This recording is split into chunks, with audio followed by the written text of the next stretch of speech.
Good morning, students. Today we will start from second part of lesson 15, that is animal husbandry. Crops के बारे में हम अपनी first part जो मैंने आपको असाइनमेंट दी थी उसमें हम कवर कर चुके हैं. No in this assignment we will discuss about animal husbandry. Animal husbandry, it is the scientific management of animal life stock.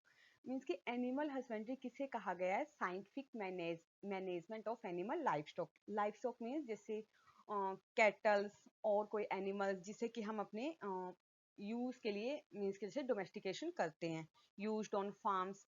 Clear? So उसकी मैनेजमेंट करना proper, that is all comes under animal husbandry. It includes various aspects such as feeding, breeding. So इसमें हम सारा cover करेंगे, जैसे feeding, animal को किस किस तरह की फीड दी जानी चाहिए, about breeding, then disease control. So animal husbandry में मेन 4 आएंगे आपकी: cattle farming, poultry farming, fish production and beekeeping. So we will discuss one by one. Cattle farming. Cattle husbandry is done mainly for two purposes. First is for milk production and second is for labor work. So mainly cattle को mainly हम two purposes के लिए use करते हैं. First आ गया आपका that is for milk. जो females होती हैं and they provide milk.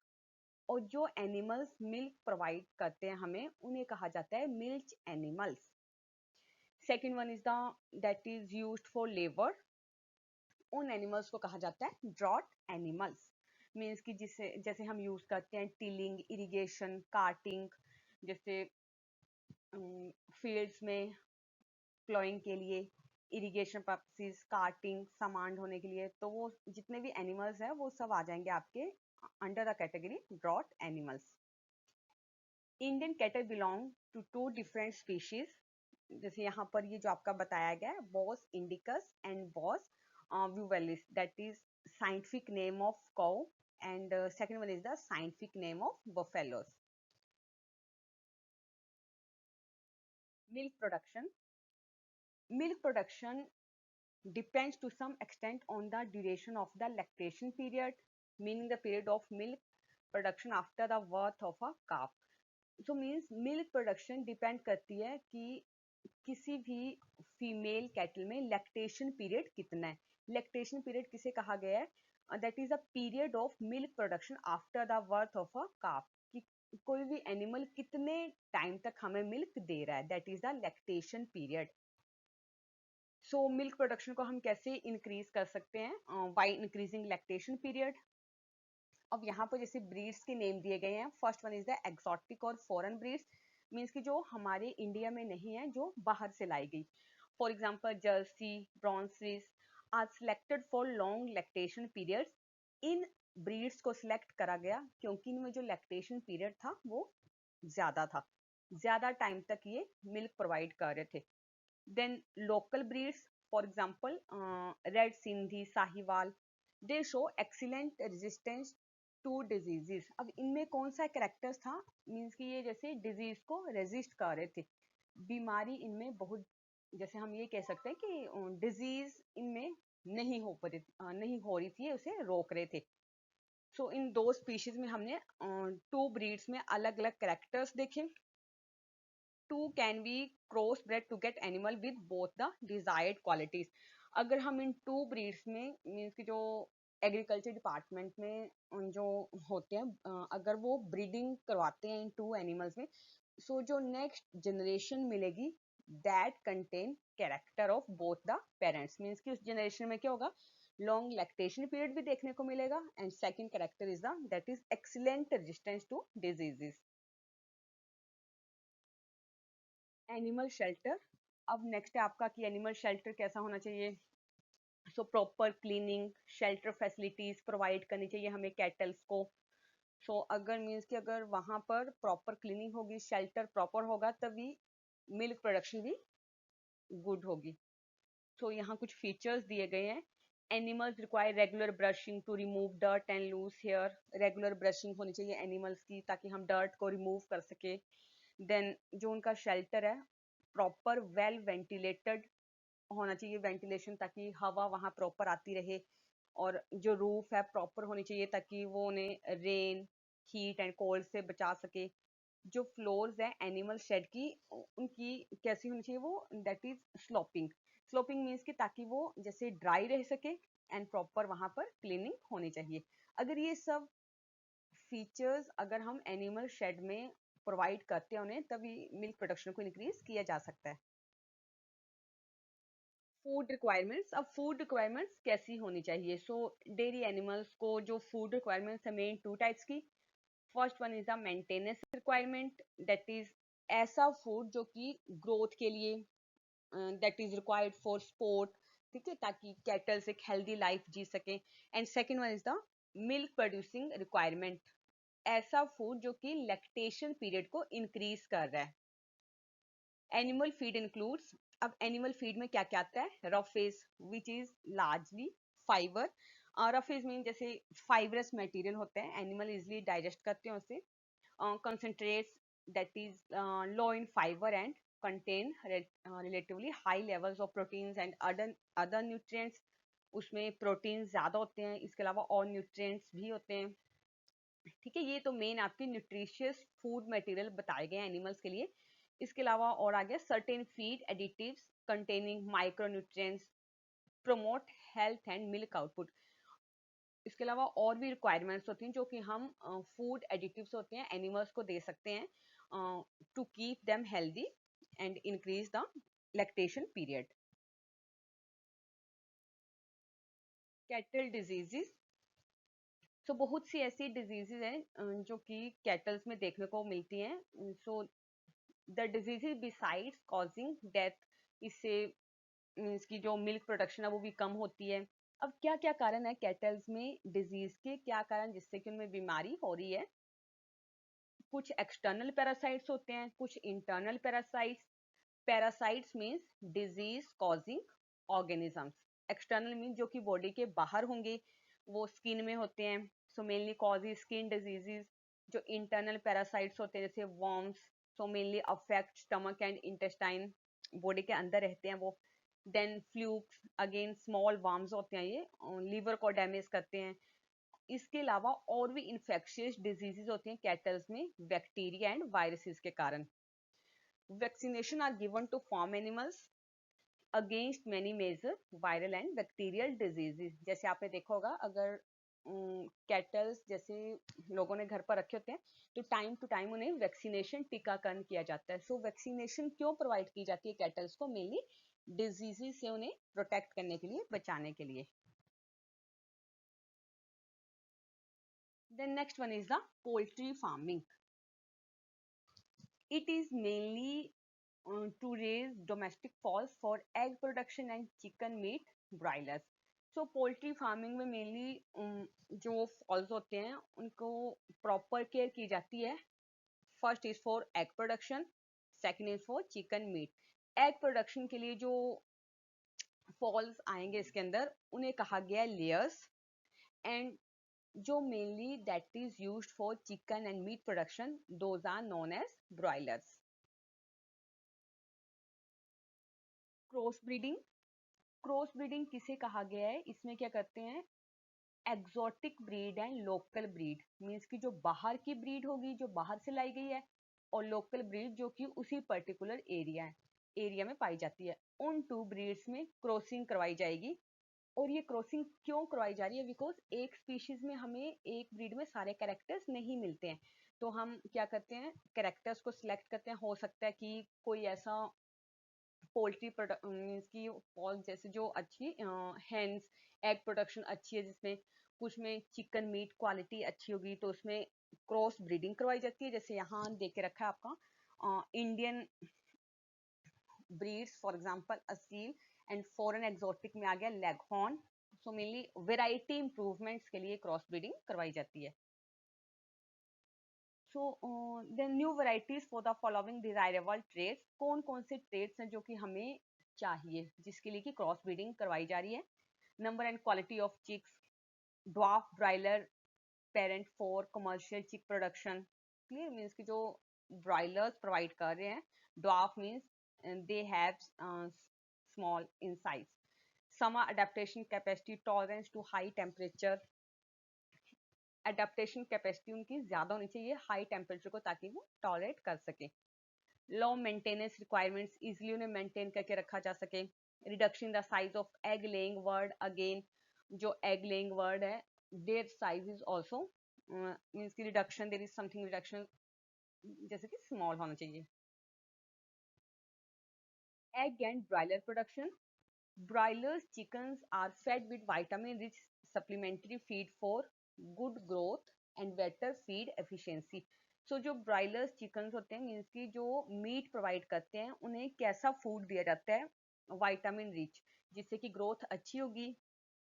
Care is again, care की जाती है प्रॉपर, ताकि मोर्टेलिटी रेट को कम कर सके, death rate, and to maintain feathering and carcass quality.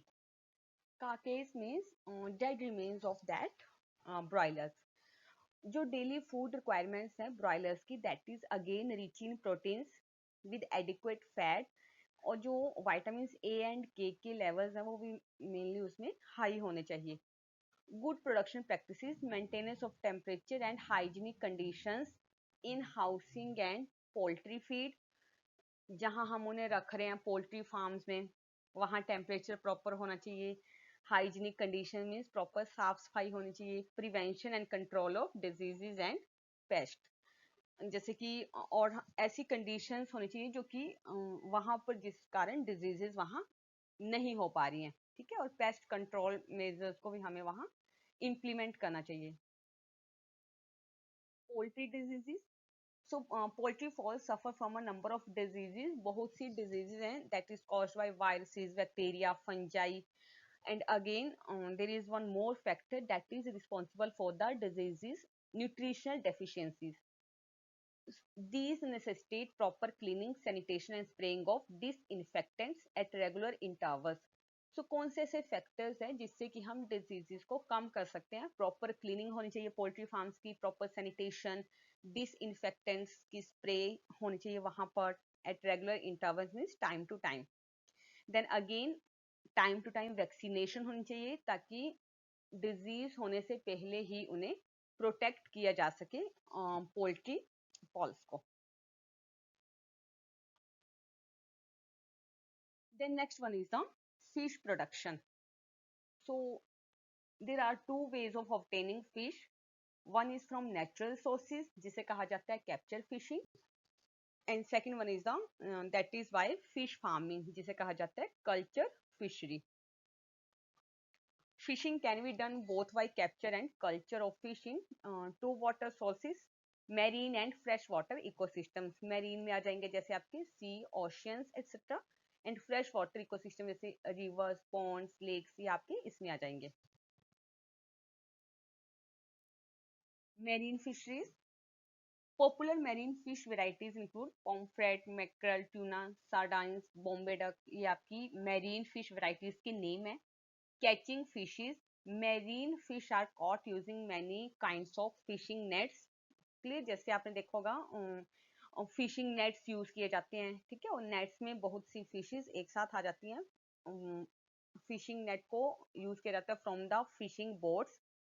Eels are increased by locating large schools of fish in the open sea using satellites and echo sounders. जैसे open sea and oceans में वहाँ with the help of satellites, echo sounders, large schools of fishes. Clear, वहां पर means कि वो easily fish net में वहां के एक प्लेस में मीन्स कि with the help of fishing nets. High economic value marine fishes. अब कौन कौन सी यहाँ नेम दिए गए हैं? These fishes have high economic value. Finned fishes like mullets, वटकी, pearl sports, then shellfish such as prawns, mussels, oysters, seaweed. और जो oysters हैं, oysters है मेनली आपके मेरीन मोलस्क हैं ये एक तरह से. इन्हें कल्टीवेट किया जाता है also for the pearls they make, ठीक है. जो ये होते हैं छोटे छोटे जैसे मोती, तो वहां से हमें ये मिलते हैं. Mariculture. marine fish stocks get further depleted. A demand for more fish can only be met by, that is, with the help of mariculture. Mariculture means cultivation of fish or other animal life for food. इसमें fish की cultivation की जा रही है, again to meet the food requirement. Inland fisheries, fresh water sources include, जैसे मैंने आपको पहले बताया, canal, pond, reservoirs, reverse, brackish water means जहां पर कि सॉल्ट कंटेंट ज्यादा हो जिस वाटर में। और यहाँ एक वर्ड दिया गया आपका इशेचरीज एंड लेगून्स। इशेचरी उस प्लेस को कहा जाता है जहां पर सी वाटर रिवर वाटर के साथ मिलता है। क्लियर मीन्स कि जो रिवर वाटर होगा वो रिवर जैसे आगे जाती है तो वो वहां पर जहाँ जिस प्लेस पर सी वाटर के साथ वो समुद्र के पानी के साथ जब रिवर का वाटर मिलता है, दैट इज शचीज। एंड लेगून्स आगे आपके small fresh water lakes nearby large lakes.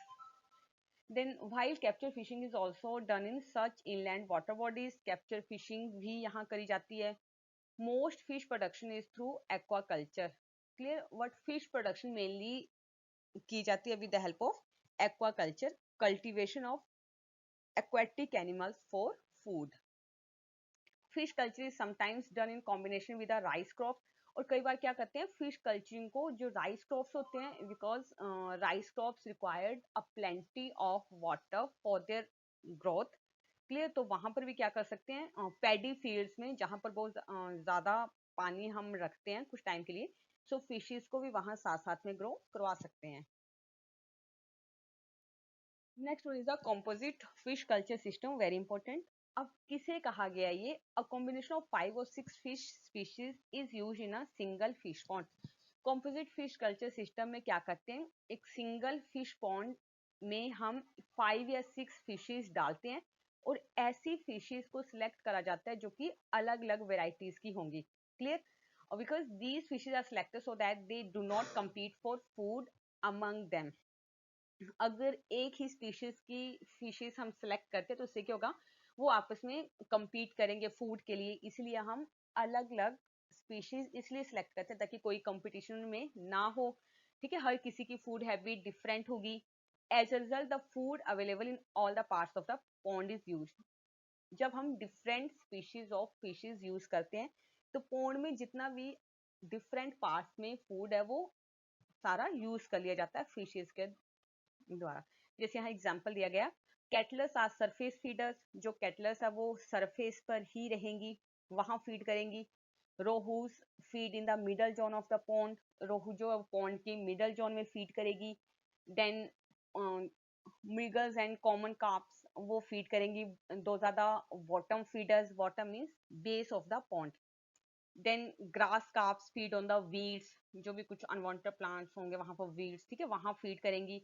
सो इससे क्या होगा, increases the fish yield from the pond. Pond में फिश यील्ड में हमें इंक्रीज देखने को मिलेगा।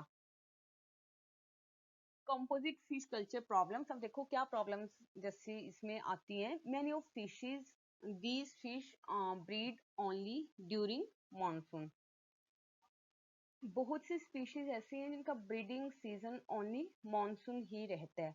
अ major problem in fish farming is the lack of availability of good quality seed. So fish farming में मेन प्रॉब्लम क्या आती है, दैट इज मीन्स कि गुड क्वालिटी सीड जो है वो नहीं मिल पाते हैं। To overcome this problem, ways have now been worked out to breed these fish in ponds using hormonal stimulation. तो इस प्रॉब्लम को कैसे दूर किया जा सकता है, मीन्स न्यू न्यू टेक्निक्स निकल कर आ रही हैं by providing hormonal stimulations. Fishes को हॉर्मोन्स आर्टिफिशियली मीन्स बाहर से इंजेक्ट करवाए जाते हैं। This has ensure the supply of pure fish seed in the desired quantities. So इससे क्या इंश्योर होता है, मीन्स की that is pure fish seed in desired quantities. जितनी quantity means desired means favourite, जो भी कैरेक्टर्स हम अपने इसमें लेके चलते हैं for the composite fish culture. Then next one is the beekeeping. It is mainly done to produce honey. Honey production के लिए बी कीपिंग करवाई जाती है। Bee hives are source of wax. Bee hives जैसे आपने देखे होंगे मधुमक्खियों के छत्ते, ठीक है। Those are mainly the source of wax which is used in various, और ये जो वैक्स है बहुत सी मेडिसिनल प्रेपरेशंस में यूज करा जाता है इसका। Then varieties of bees, local varieties of bees used for commercial honey production are Apis cerana indica. Indian bee का scientific name है ये, you have to learn it. Apis cerana indica. Then Apis dorsata, इसका common name rock bee है. Apis florae, common name is the little bee. Then Italian bee variety Apis mellifera. ठीक है, ये जो है ना मीन्स की जो capital A, that means Apis has also been brought into increase yield of honey. Different varieties में desired character को चूज करा जाता है, देन ब्रीडिंग करवाई जाती है इनमें to increase the honey production. The Italian bee have, अब देखो इटालियन वी में कौन सा कैरेक्टर था, that is high honey collection. They sting somewhat less, जो स्टिंग था मीन्स की जो डंक था उनका वो भी बहुत ज्यादा नहीं था। They stay in a given bee hive for long periods and breed very well, और जो इटालियन वीज हैं वी हाइव के लिए ज्यादा टाइम तक रहती हैं, और ब्रीडिंग जो होती है उनमें that is again very well. For commercial honey production bee farms और apiaries are established. So honey production के लिए वी फार्म्स बनाए जाते हैं, एपायरीज जहां पर की वीज को रखा जाता है, ठीक है, वो मेनली एस्टेब्लिश्ड करे जाते हैं। वैल्यू ऑफ हनी, वैल्यू और quality of honey depends on the pasturage. जो मेन हनी की क्वालिटी है that depends on the pasturage. Pasturage means flowers available to the bees for nectar and pollen collection. Means कि आपने जैसे अगर आप कभी जो ये होते हैं आपके एपायरीज, अगर आप कभी गए हो वहां, तो वहां आपने देखा होगा कि नियर बाई बहुत से फ्लावरिंग प्लांट्स देखने को मिलते हैं। क्लियर, बिकॉज जो वहाँ फ्लावर्स होते हैं वीज वहां से नेक्टर कलेक्ट करती हैं एंड देन पोलन कलेक्ट करती हैं, और ये बहुत मैटर करता है in the production of the honey, उसे पास्चुरेज कहा गया है। In addition to adequate quantity of pasturage, the kind of flowers available will determine the taste of the honey. Means कि pasturage की जो quantity है वो mainly decide करती है main the taste of the honey. Clear? So it is all about animal husbandry. इसमें आपके जितने भी हमने इम्पोर्टेंट करा जैसे cattle breeding, about bee keeping, fish culturing, जो मेन इंपॉर्टेंट है उसको अच्छे से रीड करिए, अंडरस्टैंड करिए एंड प्रॉपर नोट्स बनाइए। Thank you.